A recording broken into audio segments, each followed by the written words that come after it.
Good morning, everybody. We have an incredible show for everybody today. What do we have? I would say it is amazing, actually.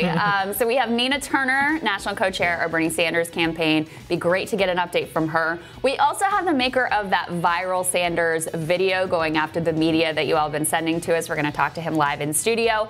We've got Matt Stoller on, great thinker on monopolies and on China. We'll dig into all of that with him. And we've got our own thoughts on things, too. All that and more today on Rising.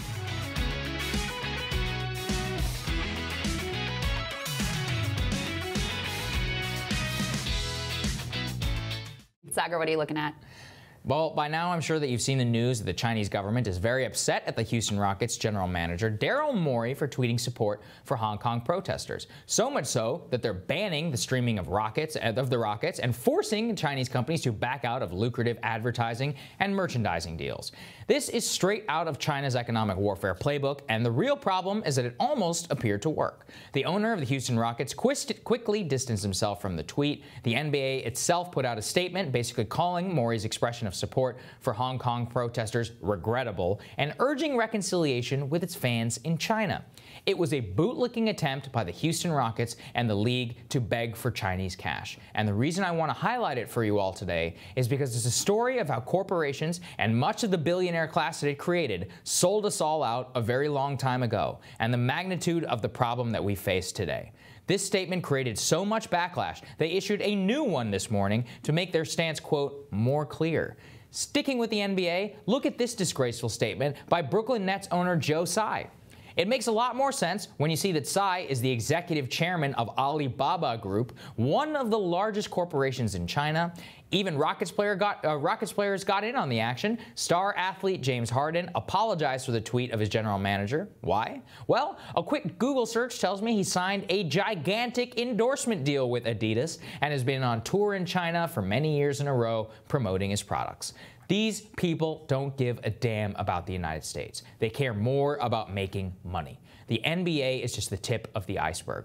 Look at how Michael Bloomberg debased himself in this recent clip when talking about Chinese President Xi Jinping.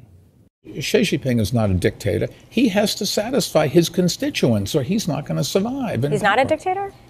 No, he has a constituency to answer to. He doesn't have a vote. He doesn't have a democracy. He's That not doesn't held mean he can accountable by survive voters. if his advisors gave him. Is the check on him just a revolution? You're not going to have a revolution. No government survives without the will of the majority of its people. Bloomberg isn't a dumb guy. I couldn't believe it. Until a trusted source pointed out that Bloomberg just allowed Chinese corporate bonds to its index funds, and then it started to make a lot more sense.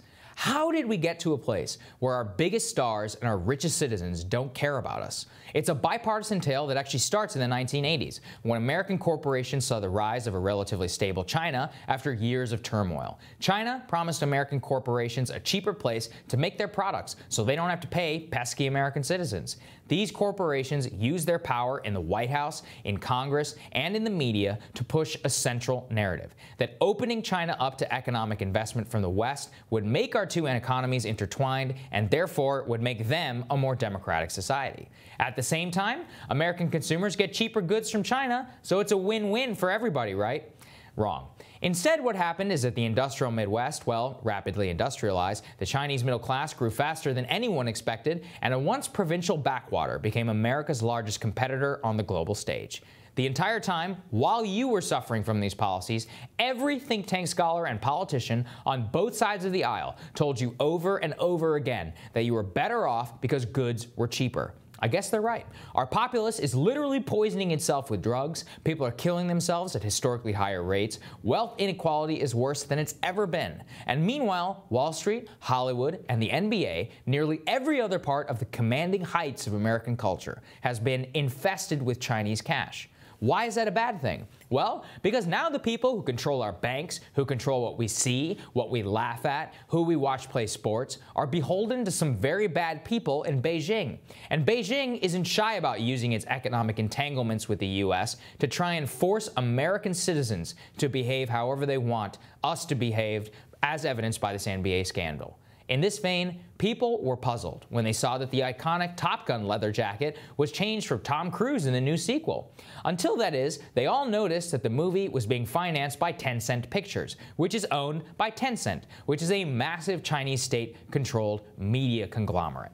At no other time in American history has there been literal financial interest for the richest in our economy to side with our enemies over their own citizens. They don't care about you. And worse, they have constructed an ideology which lets them justify the empowerment of their enemies in the name of cheaper products for us all. And Crystal, I mean, we've talked about this so many times, which is we're not better off because plastic crap from China is cheaper at Walmart. Right. We all suffered. A massive price was paid. But everybody is like, oh, GDP is bigger than ever. You know, oh, look at the consumer price index, or oh, the average. No. It's like, this is about what it means to actually live a meaningful life. Yeah. And to have a despotic regime be able to have its hands in so many of these things, it controls everything about our daily lives. Well, this is the natural sort of ending point of a philosophy that has been pushed for many, many decades in this country that essentially equated unfettered global capitalism with patriotism and also with Christian values. I mean, corporations spent a lot of money pushing this narrative for many, many years. So are we shocked when these billionaires, when these large interests basically justify this idea that they are, you know, that it's fine to be just in it for the money because it's the American way, right? That's what America is. So while, yes, this is a story about China, to me, this is a deeper story about when you have total worship at the altar of unfettered capitalism. This is the logical extension of where you end up. Exactly. It's like when you worship profit. Well, yeah, it's very profitable because there's 1 billion people in China and they have a large government with a lot of money. But what are the costs? Right. What are the national costs to this?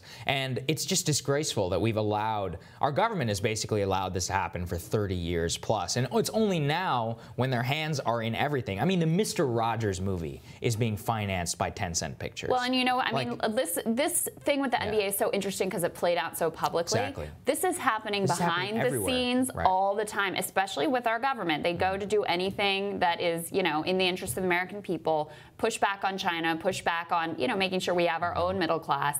And those people who profit from unfettered free trade agendas that profits from these things, they come in the back door and they have much more access and much more money. And that's why we have a government that is responsive to the wealthy and not to the people. Yeah, exactly.